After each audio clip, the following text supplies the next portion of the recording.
যি অভূতপূৰ্ব বানপানী বুলি বহুতে কৈছে বা কৃত্ৰিম বানপানী বুলি কৈছে, এইখিনি প্ৰকৃততে আমি এনেকুৱা সমস্যা বহুদিন ধৰি সন্মুখীন হৈ আহিছোঁ।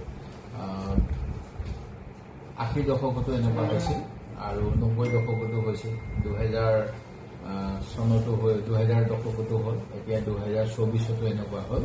যোৱা সময়ছোৱাত বিভিন্ন মন্ত্ৰীসভাই এইবিলাকৰ বাবে পদক্ষেপ গ্ৰহণ কৰিছিল। তৰুণ গগৈ ডাঙৰীয়াই MGVK ভানুক এটা সময়ত দায়িত্ব দিছিল আৰু তেতিয়া আমি কিছু সকাহ পাইছিলোঁ।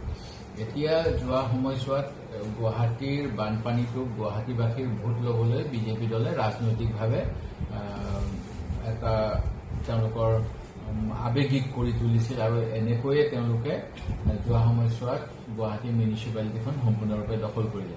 আপোনালোকে ইতিমধ্যে নিশ্চয় দেখা পাইছে, বানমুক্ত গুৱাহাটীৰ এখন পোষ্টাৰ দি পেলাই যোৱা সময়ত গুৱাহাটী পৌৰ নিগমৰ নিৰ্বাচনত বিপক্ষক হাৰাশায়ী কৰিছিল বিজেপি দলে। তাৰ পিছতো বহুতকেইটা গুৱাহাটীত এজেঞ্চি আছে, এই এজেঞ্চিসমূহে কাম কেনেকৈ কৰিছে, ইটোৱে সিটোৰ ওপৰত অভাৰ ৰেটিং কৰিছে নে বেলেগ বেলেগ কাম কৰিছে, এইখিনিৰ ওপৰত বিধানসভাতো আলোচনা হৈছে যোৱা সময়ছোৱাত। আমাৰ সন্মানীয় বিধায়কসকলে এইবিলাক বিষয়ত যেতিয়াই আলোচনা কৰে, চৰকাৰী পক্ষৰ পৰা গুৱাহাটীত কি কৰা হৈছে এটা অফিচিয়েল ষ্টেটমেণ্ট দিয়া হয়। কিন্তু এতিয়া মন্ত্ৰী ডাঙৰীয়াই খুব আচৰিত কথা এটা ক'লে যে ৰঙা পানীবিলাক মেঘালয়ৰ, ক'লা পানী হ'লে মানে গুৱাহাটীৰ। মই ভাবোঁ তেনেকুৱা কোনো কথা নাই। গুৱাহাটীতো পাহাৰ আছে আৰু গুৱাহাটীৰ পাহাৰৰ পানী আহিলে ৰঙা পানীয়ে হ'ব। সেই গতিকে ৰঙা পানী ক'লা পানী তেখেতে এনেকুৱা এটা বিতৰ্কলৈ নগৈ প্ৰকৃততে গুৱাহাটীখনক কেনেকৈ বানমুক্ত কৰিব পাৰি, তাৰ বাবে কি কৰিছে, এই কথাখিনিহে ৰাইজক অৱগত কৰাৰ প্ৰয়োজন আছিল।